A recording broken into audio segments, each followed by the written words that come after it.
What not to do when keeping your vigilante identity a secret. A guide by Midoriya Izuku and the Deku Squad. By Dark Cold Summer. Read by My Lost and Found. Summary. Eraserhead's students. Villain number 1 states smugly. They all exchange looks at each other, and Momo thinks she gets what they're saying. Thinks. She refrains just in case she got it wrong. Yes? Iida asks, interrupting the villain before he can say anything else. Who's Eraserhead?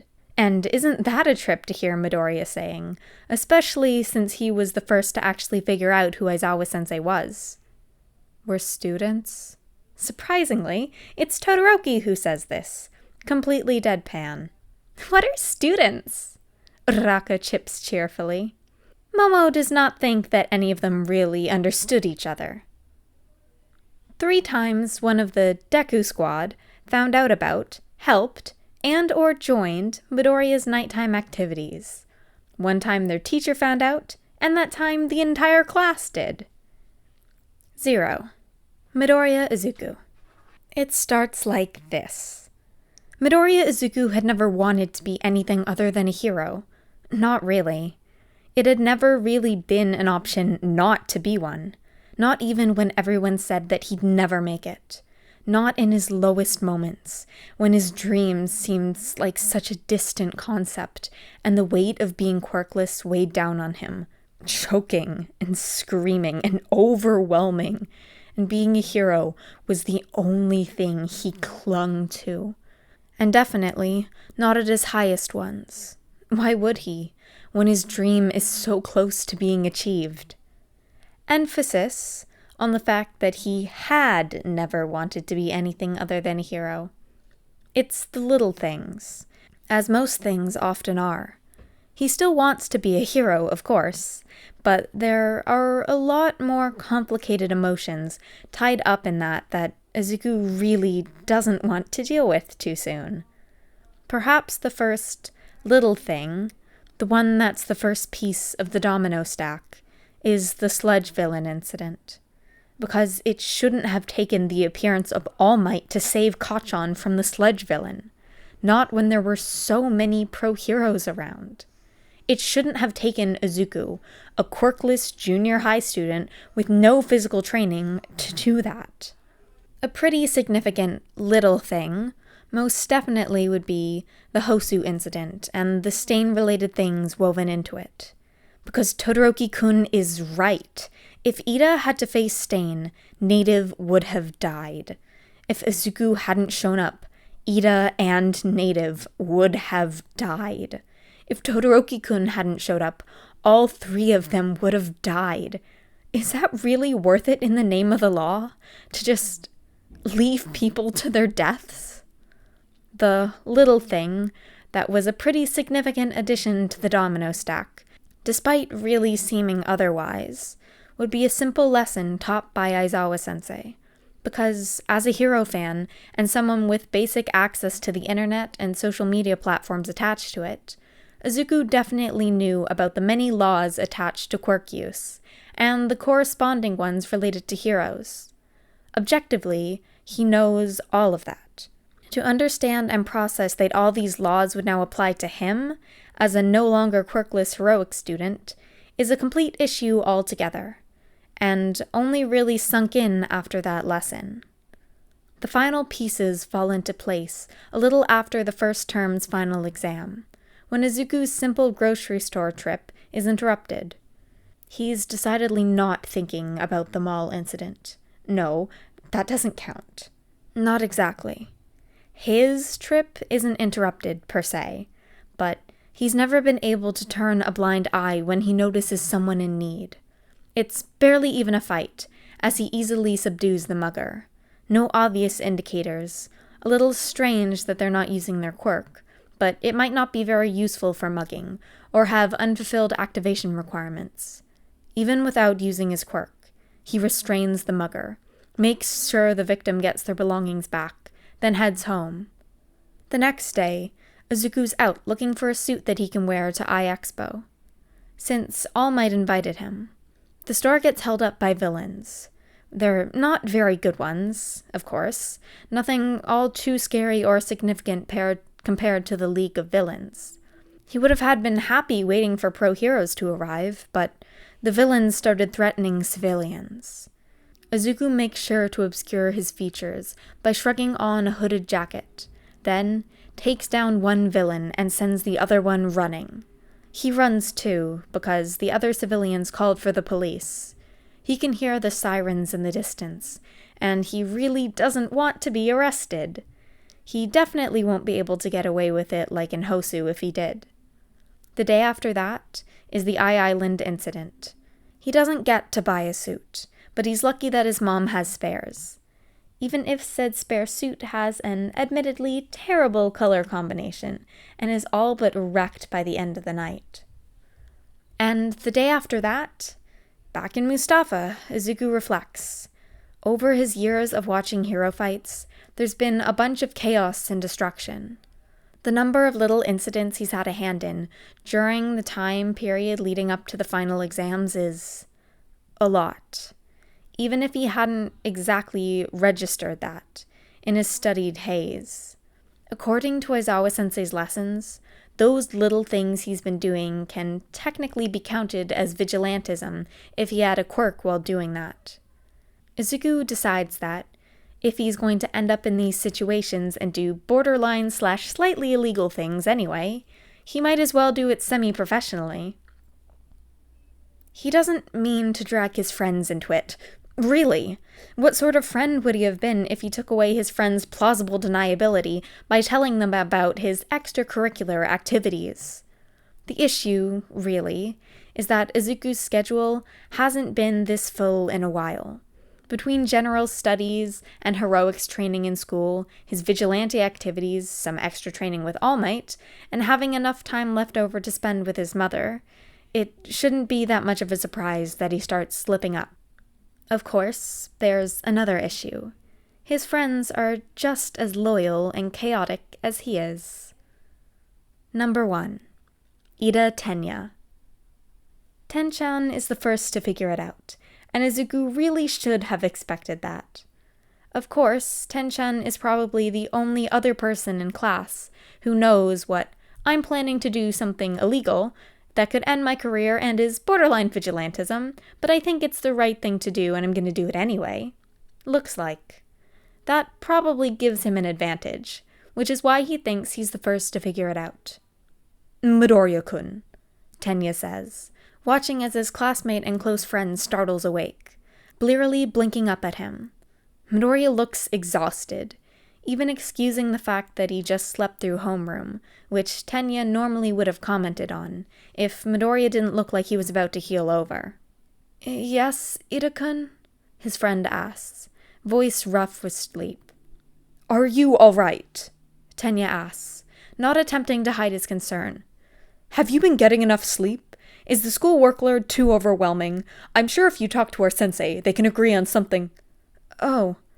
Midoriya blinks up at him, then shakes his head rapidly, waving his hands. I'm fine. I just stayed up a little too late keeping up with the latest hero news, since I haven't had much time since school started. I'll work on that in the future. Please do, Tenya tells his friend. Take care of yourself. Of course. Midoriya grins. And that is that. For now. It's not too noticeable, but Tenya likes to think that he notices when his friends are injured, and this doesn't line up with any case in particular. The wound is small, a line between the neck and the right shoulder, thin and most likely caused by some sort of blade. Are you all right, Midoriya-kun? Tenya asks, concerned. Midoriya looks at him and cocks his head to the side, the perfect picture of confusion. Your wound, he elaborates at that, gesturing to the mirroring position on himself. Midoriya's hand instinctively goes to the wound, still red and just a little bit raw. Oh, he says, a little pale, and Tenya takes note of that. A funny story, actually. I was reading a book on my bed, and it slipped through my fingers as I tried to turn the page, and it fell down, and the edges of the paper cut there. Tenya nods. Midoriya's lie wouldn't have been caught if he hadn't been able to see the other. But right then, again, if Tenya hadn't been able to see Midoriya, the question wouldn't have been asked either. Regardless, Midoriya must have a good reason for lying. Please take better care of yourself. Lying down while reading can't be good for your spine or your eyes. Again, Midoriya grins and agrees. And again, that is that. Again, for now. Then, Tensei Ni talks about the new Vigilante Lightning Strike, who ironically doesn't seem to show any sort of electric quirk, but is named for their efficiency and ruthlessness in doing the job of heroes. As Tensei Ni continues talking about how some other pro hero asked if he could help identify the Vigilante, Tenya takes a couple of moments to think about it. And it falls into place then. It seemed that the look in his friend's eyes was familiar for a reason after all. It was the same one that Tenya had worn for a while. Midoriya-kun, Tenya says, face frowning ever so slightly. He watches as Midoriya turns in his chair and offers him a wide, albeit slightly confused and questioning, grin. May we talk? Of course, Iida-kun, Midoriya answers cheerfully. There's a pause as Tenya waits for Midoriya to get up, before he realizes that Midoriya is probably waiting for Tenya to start. Not here, Tenya says. I doubt this is a conversation you wish to be held here and overheard. Midoriya pales at that, and Tenya thinks that maybe they're thinking of different things, but nods and stands, leading Tenya to an unused room. All Might Sensei and I come here sometimes. No one will disturb us or overhear us here, he says, as he approaches several corners and fiddles with something there, probably security cameras or other recording devices. Tenya raises an eyebrow, impressed. He hadn't noticed those devices at all. So, what did you want to talk about, Iida-kun? Midoriya asks, grin wide but clearly strained. Tenya should feel bad about this. He really should, but he doesn't. He punches Midoriya in the face, and yells at him for making the same mistakes Tenya had, despite stopping himself previously, but that's far less satisfying than the punch. Tenya takes another day to process. I don't really regret punching you, Tenya tells his friend frankly. It was very satisfying. I think you need to punch things more often, Midoriya tells him, just as frankly. You seem less stressed now. There's a little period of silence. Lightning strike? Tenya asks, incredulous. The question has been nagging at him for a while. Really? I didn't choose it, Midoriya protests. There's a Reddit thread of people I helped. They chose it, and the pro heroes must have picked up on it. And Vigilantism. It's not Vigilantism if you don't use your quirk. I've done my research, Iida-kun, Midoriya answers, sounding slightly offended. My biggest broken law is probably trespassing. My apologies for doubting you, Tenya exclaims. And that is that for the day. Only, it's not. It's awkward like it is on the first day back to school at the aftermath of the stain incident for a while. Visibly awkward. Tenya clearly sees Todoroki shooting strangely confused looks at them, because he knows what happened the last time this sort of tension existed. He must be wondering what's going on. Tenya regrets not being able to tell him, but he figures that Midoriya probably wouldn't want this secret getting out. Still, the awkwardness is tangible, so Tenya offers a compromise. I think that you should be leaving this to the pros, but since we cannot come to an agreement, I will accompany you. Accompany me? Midoriya frowns. You know that means you'd get into trouble as much as I will if we're caught, right? Through an earpiece, Tenya adds immediately. With surveillance. If I see that you're putting yourself in far too dangerous positions, I will make you return to safety. Surveillance such as... There are security cameras around in public, and... Tenya hesitates. a little sheepishly and slightly doubtful of what he's going to say next. My family probably has access to them via our agency. I can help you and supervise you without actively implicating myself. And so, blue screen becomes Lightning Strike's sidekick of sorts. It really shouldn't have come out to a surprise to Izuku that Ten-chan is the first one to figure it out. After all, Ten-chan does have the experience of almost committing vigilante actions, in much more public ways. He's no surprise that he's the first to see the signs. Izuku also decidedly does not mention to Ten-chan that what he's doing can probably be classified as hacking. 2. Uraraka Ochako. Chako-chan is the next to find out. Izuku isn't quite sure how close she was to actually figuring it out on her own, but he assumes that she's pretty close, especially with all the time she spends around him and Ten-chan. It's not like either of them are very good at subtlety, after all. Might as well admit it before she finds out and feels betrayed, or something like that. Ochako has absolutely no clue what's going on.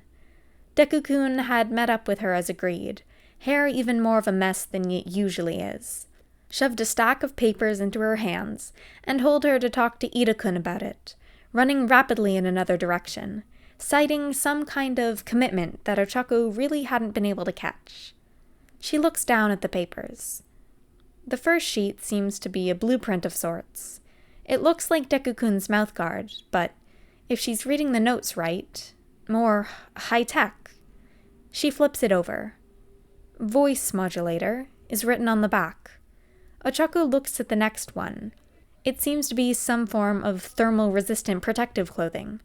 Turning it over, she reads the title, Protective Gear. She's right. The next sheet looks like some kind of small balloon, and Ochako doesn't even attempt to take a guess at what it is, simply flipping over to find Smoke Bomb written on it. She stops, then looks at the stack again, this time from the side. There's plenty more of these blueprints. Ochako really has to ask Iida-kun about this. Iida-kun hesitates, as Ochako asks him a question, though probably a little too fast, and a little too long and complicated to be understood as it is. Slow down a bit, please. Ochako takes a second to catch her breath, mentally noting that it seems like she's picking up some of Deku-kun's habits, then restarts. Why did Deku-kun give me this stack of papers? She asks, raising said stack of papers in her hands, and tell me to talk to you about it before running away. Iida-kun looks at her, pushing up his glasses. Do you want to put down the papers first and take a seat? Confused, Ochako puts down the papers and takes a seat. Izuku-kun is a vigilante. Ochako was very glad she put down the papers and took a seat. Vigilante? She echoes weakly, deciding to file away the fact that Iida-kun is apparently calling Deku-kun Izuku-kun, for now. That's something for future Ochako to handle. Present Ochako's plate already has mysterious blueprints and vigilantism to handle. Iida-kun nods, then gestures to the pile of papers. These are blueprints he thought you might be interested in helping to make. Why me? Ochako asks. It's not quite desperation, but it's most definitely not calm. I think he thought it would be better that we told you before you figured it out, Iida-kun says. And apparently he said something about how you've been looking to pick up a little bit of engineering so you can modify your helmet. She pauses for a second. She did say something about that. Huh. She'd be surprised that Deku-kun remembered, but it is Deku-kun after all. Fair enough. Gathering the blueprints, she hesitates. Is there any particular item I should start on first? It's only eventually that she realizes that she still doesn't know much about anything, so she figures that she has to ask Deku-kun herself. Oh! Ochako gasps. Iida-kun is a vigilante as well? Not technically. Deku-kun hurries to correct her. A more appropriate term would be hacker, but I'd really rather you not tell him that. Sheepishly, He rubs the back of his neck. I don't think he'd take the news very well. That's true, she concedes. Does anyone else know? Other than you and Tenchan? No one in particular. That's another piece of name information to file away for another day. But besides that... So, Ochako says, finally, after a moment of awkward silence settles between them. How are you feeling about the training camp that's starting in a week? 3. Todoroki Shoto. Izuku did not expect this at all. Neither did Tenchan or Chako-chan, honestly. But really, Sho-chan, how were they supposed to anticipate something like this? Jokidan has been a vigilante for a while. Completely intentionally, of course, because Shoto has seen how his father focuses on the glamorous fights, the ones that give him more press, more reputation. He sees that, and he doesn't like that. Shoto likes to think that if he were a hero, he wouldn't just chase the glory. He'd want the little people that his father and other limelight heroes tend to overlook. So Shoto searched through the storage, found enough suitable clothing articles to make a vigilante outfit, and started leaving in the middle of the night.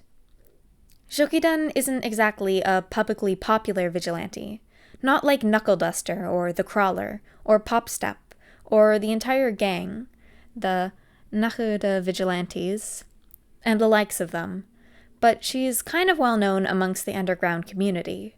Of course, that makes it slightly awkward when he enters UA and Eraserhead, who used to be one of the biggest forces on capturing Jodikan and is still for any other vigilante, becomes Aizawa-sensei, becomes Shoto's homeroom teacher. But that's alright. Jodikan has been Shoto's secret for 4 years, and will be for much longer. Shoto was wrong. The secret doesn't even reach the second term of school.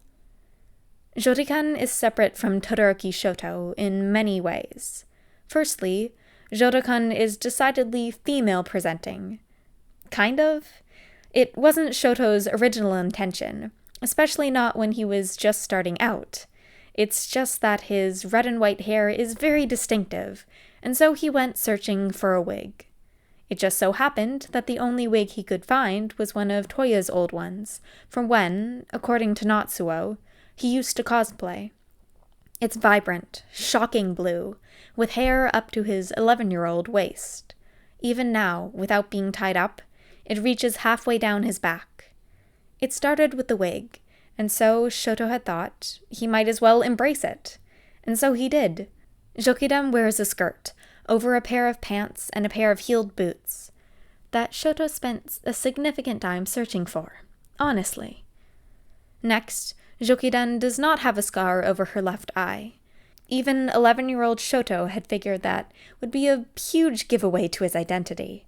And so, even though he wears a mask, he also puts a layer of concealer, stolen from his mother's old makeup kits, and in the future, bought and stockpiled up on whenever he can, over said scar. To complete it, Shoto has asked Fuyumi on some makeup tips, specifically to put on eyeshadow and blush.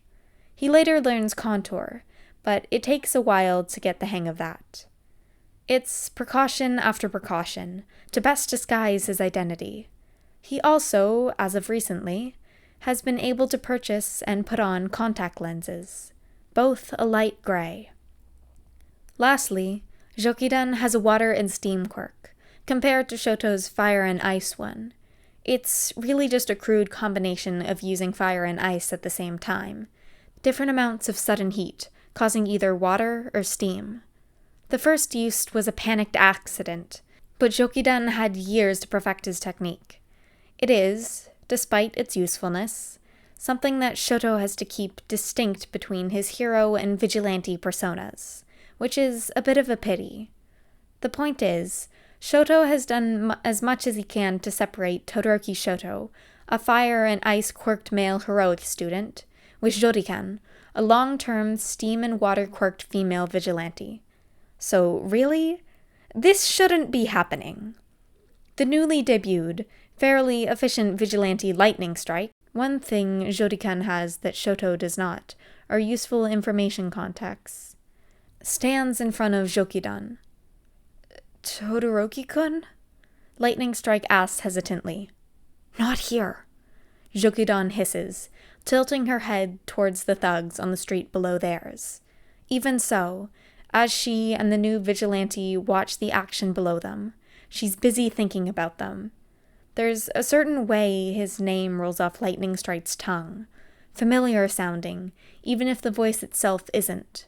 Of course, the mask has enough tech attached to be a voice modifier, and the digital display goggles and dark hoodie is probably not just tech and style, but also disguising other prominent features.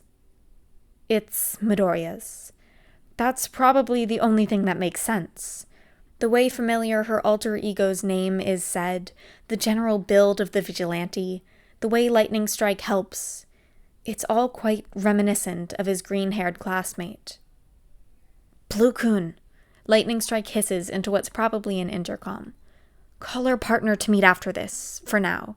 Anything else about the situation?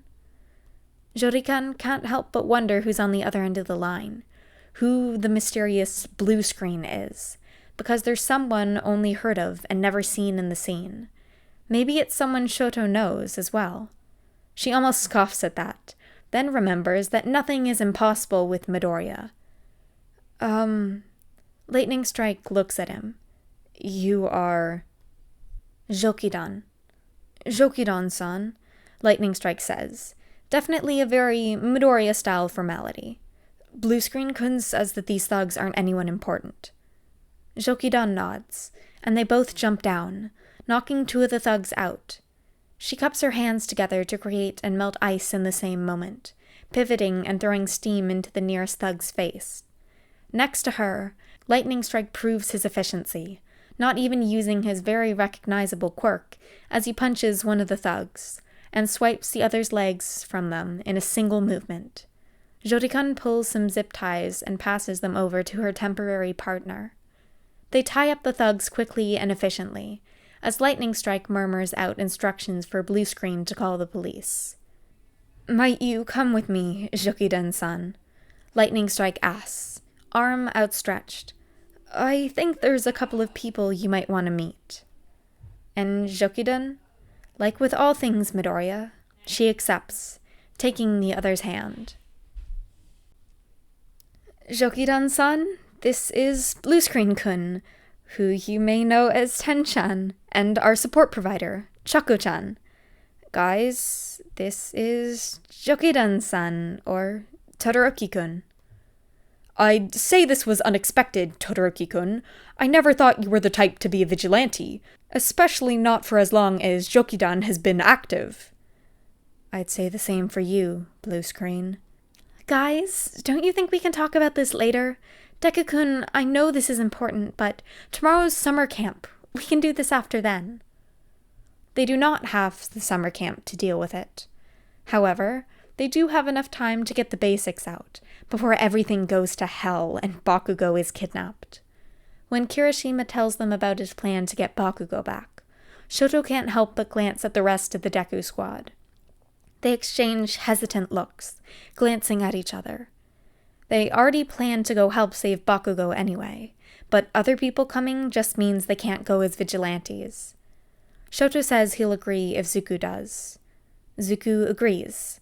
Chako keeps quiet to fall under the radar. Tenya punches Zuko for show. It's a little funny, because they told him how the vigilante reveal went, and this just screams how much Tenya is drawing inspiration from this. Tenya shows up again, rambling some sort of stuff that references the stain incident, enough for it to seem like a reasonable reaction, and also confuse the others, as Zuko and Shoto nod along and play the part. Everything goes perfectly, and they get Bakugo back. Then they move into the dorms, and that makes things a little more difficult. Apparently, Tenya has gotten really good at hacking, despite his constant denial that what he's doing is not hacking. Denial aside, he's good enough that there is enough of a blind spot every day. Jokidan and Lightning Strike sneak in and out for their vigilante activities. If there's a bonus to this, Jokidan finds herself saying dryly, as she and Lightning Strike take down a mugger. It's that we don't have to worry about the paperwork that pro heroes do. At this point, Izuku really thinks that the Deku Squad, of which he has never actually agreed with the name of, should be renamed to the Vigi Crew or something like that. +1. Aizawa Shota. It is Shota, not Eraserhead, who first hears about Lightning Strike from, surprisingly enough, the internet.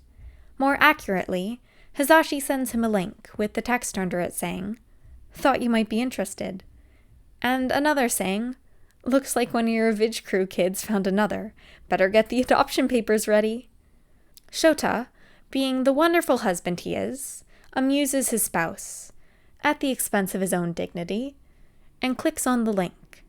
It's a link to a video, in which Jokidan, the vigilante whom Shota has watched grow up, partners up with another person. The video quality is poor, but it's good enough, especially for such a newly debuted vigilante that Eraserhead hasn't heard of them. The new vigilante wears a metal mask? Mouthguard? One of them, if Shota's seeing it right. There are wires sticking out of it. Probably a voice modulator of some sort. Smart. Their goggles glow with some form of digital eyes. Shota can hazard a guess at what it does, but he wonders what will happen if the goggles are damaged. A dark-colored hood is pulled over to cover their hair, but their height next to Jokidan's makes him wonder how tall they actually are. And with his knowledge of a rough estimate of Shuriken's age, how old they actually are, why are kids so young going into Vigilantism anyway? Shokidan had previously been slowing down activity, but it seems like she's picking it up again, now that she has an apprentice. So it seems Eraserhead will need to make an appearance.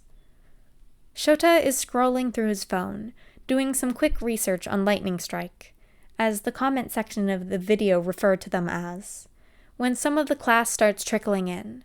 He's still in his sleeping bag, and he thinks the class can tell, since they quiet down as they enter the classroom, but their conversation doesn't stop. Curiously enough, it's the self-proclaimed Deku Squad, and they're talking about Jokidan and Lightning Strike. The fact that Jokidan has gotten this popular is news to him. She's never been a topic of conversation much before. In fact, the Vigilantes haven't been a topic of conversation before. Maybe, Shota muses, it's time for our curriculum update. Shota does not spend the night outside as Eraserhead looking for the vigilante duo, or quartet, if his sources are correct, even if Bluescreen and Sizzo never show their faces and are even more of an enigma than the other two. Instead, he spends the night modifying a lesson plan for Class 1A and seeking out approval from Nezu to go forward with the plan as soon as possible, without waiting for the usual lesson held in their second year. He completes the plan and gets the necessary approval. Slipping out of his sleeping bag in front of the class, Shota mentally counts the seconds it takes for his students to quiet down. 6 seconds, he says blandly. Definitely an improvement, but far from ideal. On to the lesson. Today, he continues, we'll be covering a topic that we normally leave until your second year to handle. But given current events and your class's affinity for trouble, we'll be covering it a little early. How many of you have heard of Knuckle Duster? Hesitantly, Midoriya raises his hand. Significantly less so, Iida, Todoroki, and Kirishima follow suit. Pop step? Again, Iida, Todoroki, and Midoriya raise their hands. This time, however, Uraraka does as well, as does Yagirozu and Jiro. The Crawler.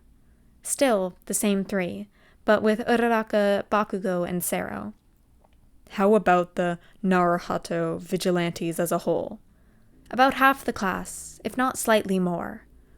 Shota takes a deep breath before turning to more current affairs. All right, who has heard of Jokidan then? So many hands go up that Shota doesn't even bother counting, taking it as the entire class. Lightning Strike? Nothing changes. All right. How about blue screen or seizo?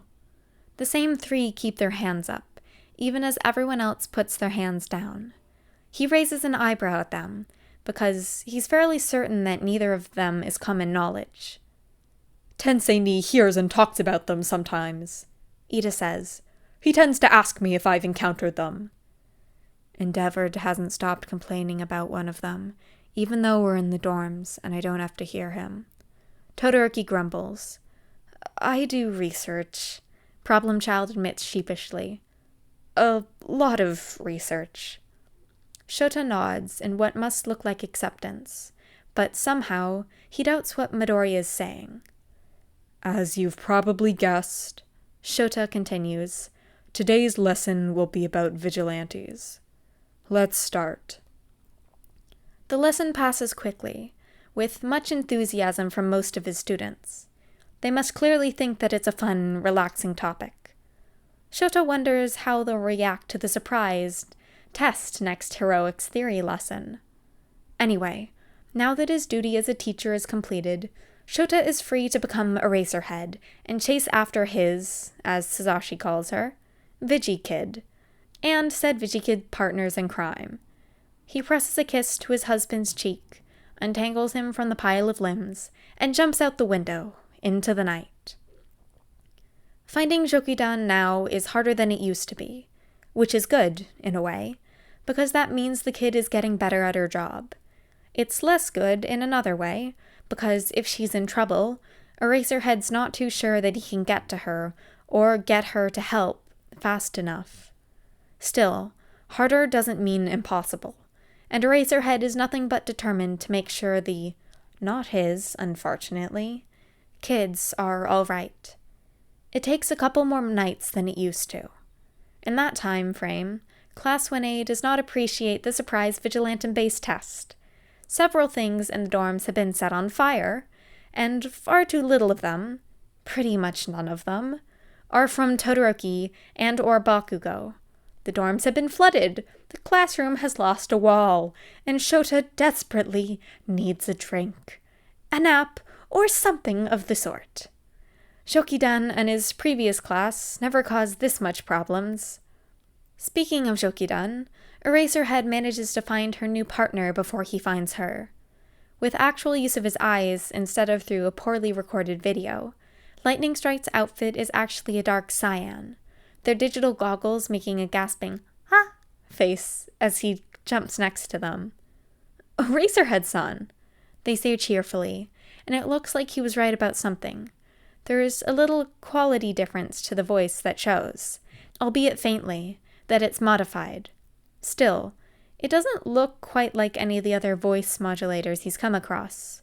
Maybe it's homemade? Do you need something? Lightning Strike, he greets curtly. Is Jokidan around? 1 second. Lightning Strike chirps, as their hand goes up somewhere behind their ear, probably adjusting their comms. Guys, Eraserhead-san is looking for Jo-chan. Okay, can't do that. Their hand goes down, and they look back to Eraserhead. Jo-chan's coming back soon. Wonderful. Eraserhead settles down on the rooftop. Want some hot chocolate? I think it's still hot. Lightning Strike's goggles blink back at him. Wait, no. He continues, it's just warm now. Better than nothing, I suppose. Have you been hydrating enough? What? Is that a no? You really should hydrate properly. Running around like this can be strenuous. You're freaking Strike out, another voice says. It's not familiar, but the tone is, and Eraserhead turns around to see Jokidan. She now has a similar voice-modifying mask, which must be the reason for the difference in her voice. Eraserhead has a parental side that comes out when he sees tiny children in need of help. She explains. Jo-chan, I'm not tiny. Lightning Strike protests. Or a child. I do not have a parental side. Eraserhead finds himself insisting. Of course, Jokidan says placatingly, as if talking to two small children. Drink the drink, Strike. It's not poisoned. Lightning Strike drinks the drink. It's only until later that Shota realizes that he still doesn't know anything about Lightning Strike. The nighttime meetups continue. The duo is very good at redirecting conversations, almost scarily so. They still get their drinks, though, because Eraserhead has never seen either of them carry a bottle of water or something to hydrate. Lightning Strike and Jokidan stare at him. "We can explain!" Lightning Strike rushes out. "No, we can't," Jokidan says. "Sho-chan!" the smaller responds, distraught. "I'm not sure how you want to explain this, Strike." Eraserhead sighs and tightens his capture weapon around them. "I don't care. Just give me one good reason why I shouldn't drag you to Nezu or call the police for breaking into UA." "We didn't break into UA!" Jokidan clearly has been infected by Lightning Strike's personality, nodding along. Eraserhead all but groans. What happened to the Jokidan that he taught how to fight hand-to-hand combat?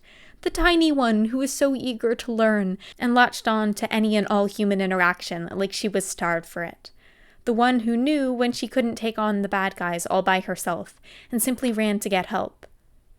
"Then I suppose you have a reason for being inside UA grounds." The Vigilante duo hesitates, and they tilt their heads, clearly listening to something from their intercom units. Eraserhead lets them. "Eraserhead-san," Lightning Strike says, eventually. "We can explain, but we'd rather not get caught by the cameras right now.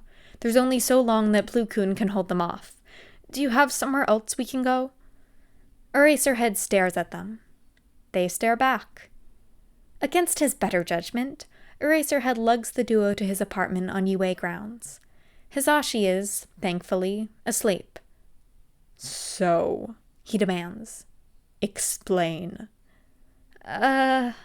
Lightning Strike says. Jokidan sighs. "Blue and Sezo are coming. Explanations can wait for them." "You pulled me away to let more people break into UA?" Lightning Strike waves their hands desperately in a no action.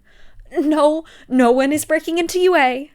"We were breaking out," Jokidan explains helpfully, but before Eraserhead can process the implications of that, there's a knock on the front door.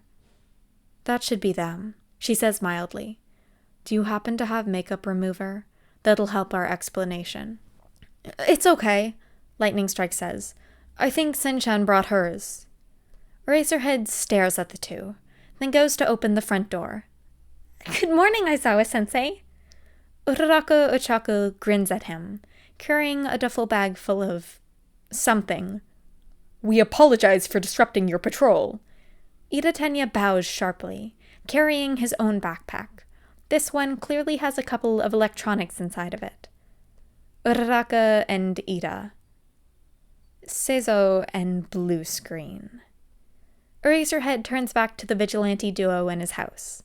Lightning Strike and Jorikan. Midoriya and Todoroki. Probably. He isn't completely sold on the Todoroki part. Oh, look! Turns out that the blue hair is a wig, and yup, that's Todoroki's red and white hair. "Sorry, Aizawa-sensei." Midoriya's familiar voice comes out from Lightning Strike, having removed the mouth guard. "Not really," Jokidan says, and Eraserhead can hear the similarities to Todoroki now, even if it's still distorted by the voice modifier.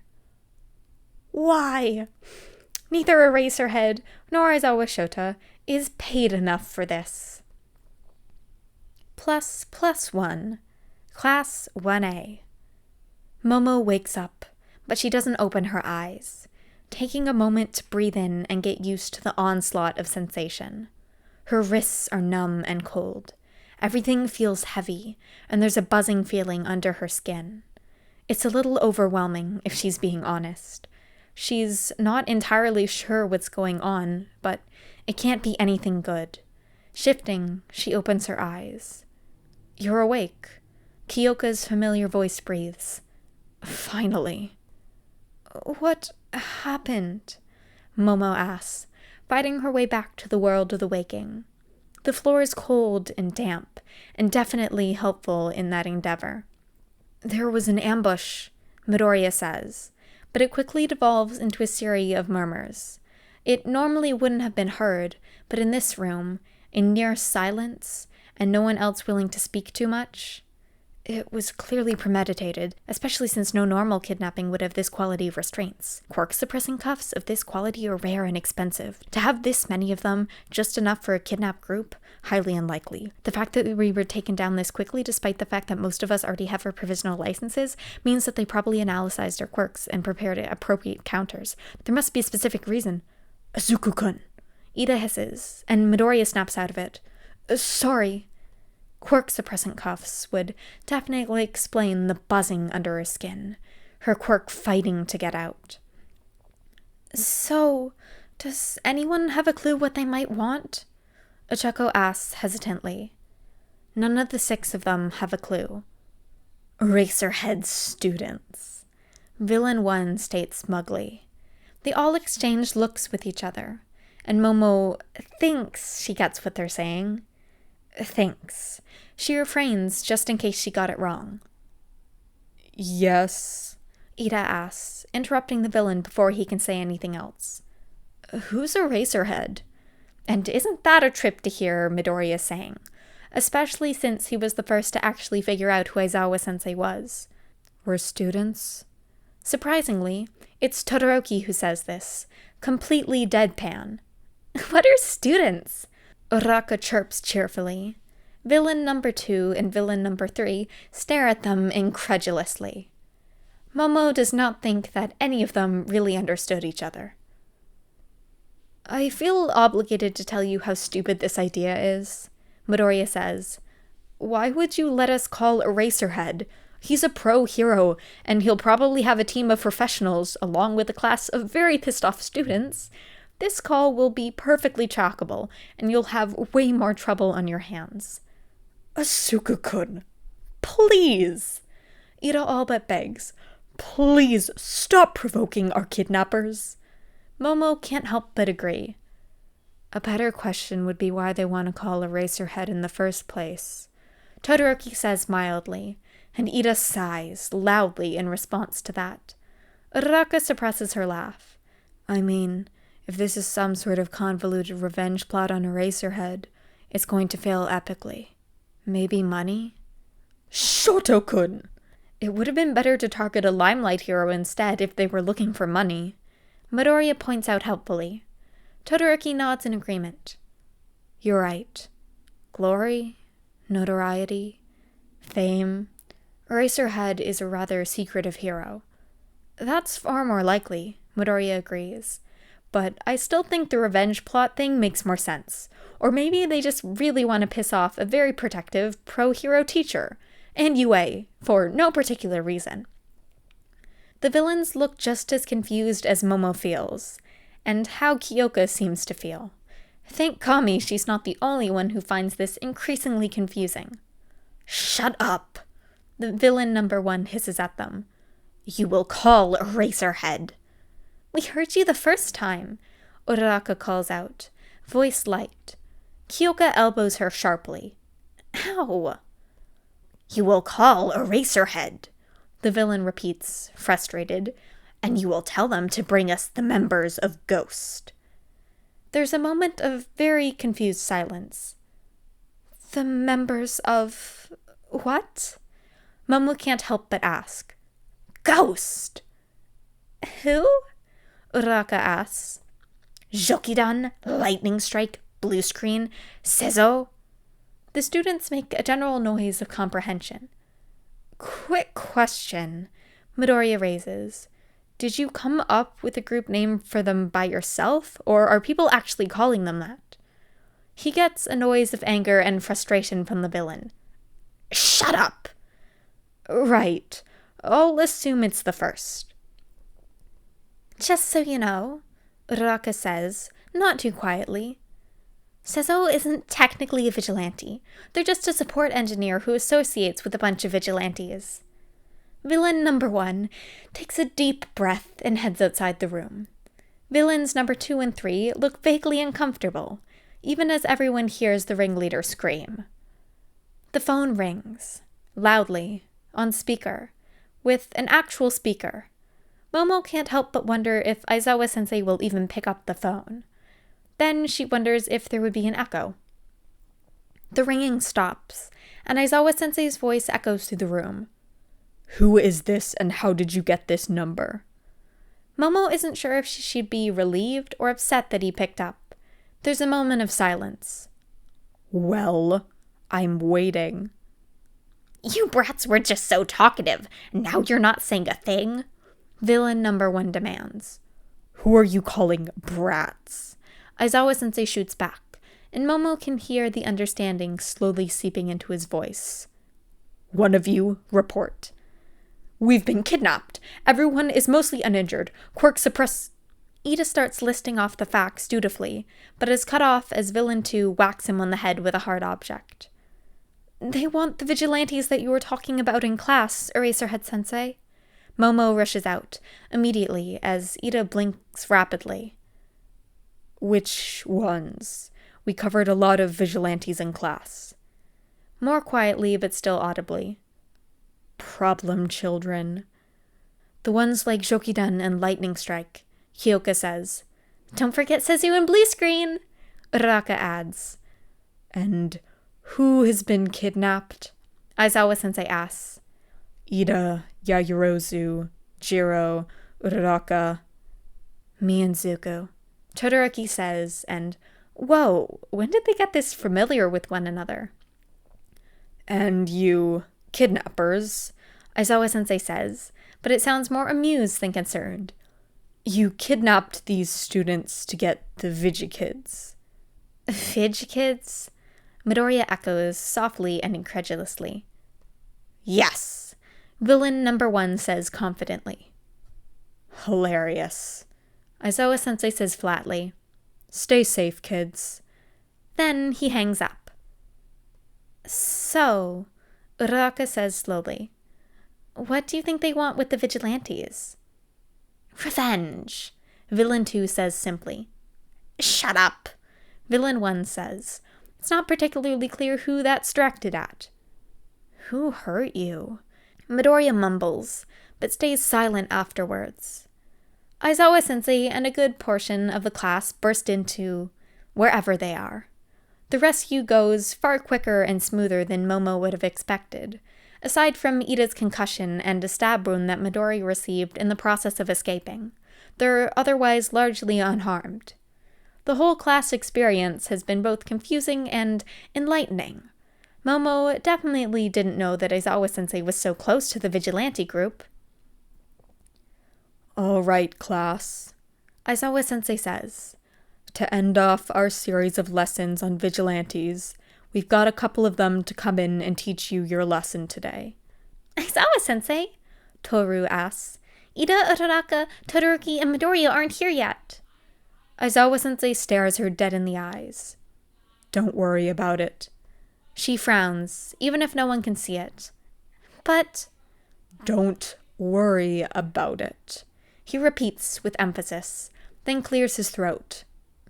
"Anyway, we'll have Jokidan, Lightning Strike, Blue Screen, and Sizzo. Treat them like you would any other guest teacher or be expelled. Are we clear?" The class nods in agreement. "Okay." He directs these words to the classroom door. "Problem children, get in here." Shokiden and Lightning Strike walk in. "Aizawa-sensei?" Sero asks. "I thought you said there were 4 of them." Aizawa glares at the vigilante duo. "I said what I said." "Blue-kun and Senchan are gonna come in later," Lightning Strike says cheerfully, familiar like someone else Toru can't quite place her fingers on. "But they'll join us online for now. Is that okay, Eraserhead-san?" Aizawa-sensei sighs and rubs the bridge of his nose. "Fine. Just remember that you'll have to do it eventually. Hold up your end of the deal and all. Hurry up and set up." And he steps into his sleeping bag. Toru can hear him mutter, "Problem children."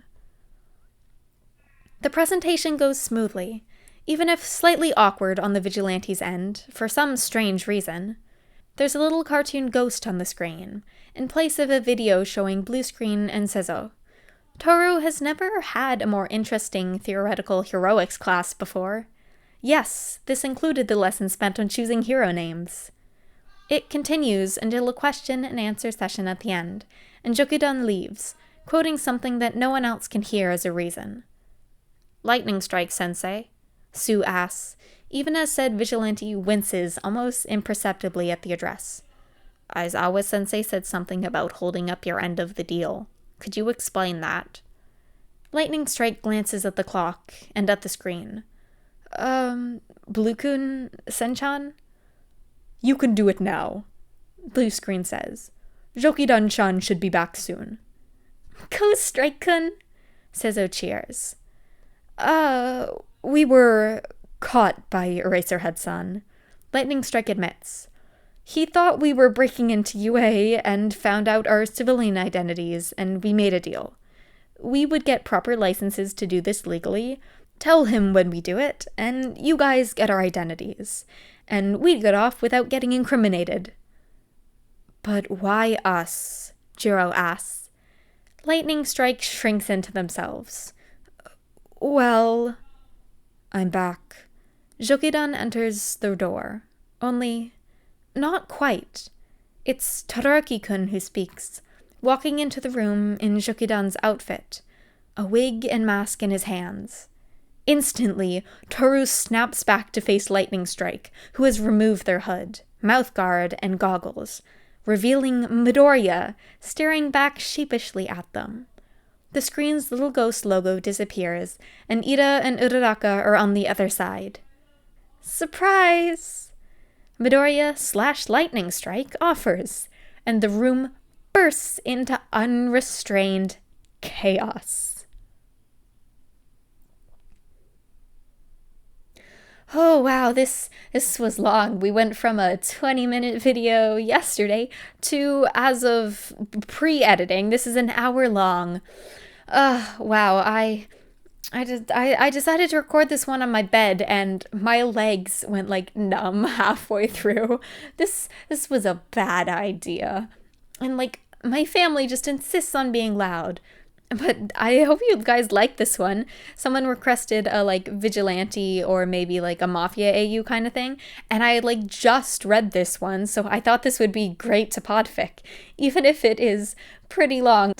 But this was really fun. I definitely had canon that the Deku Squad is just doing crimes. Maybe not specifically vigilantism, but they do crimes. They're too innocent and wholesome to not be doing crimes.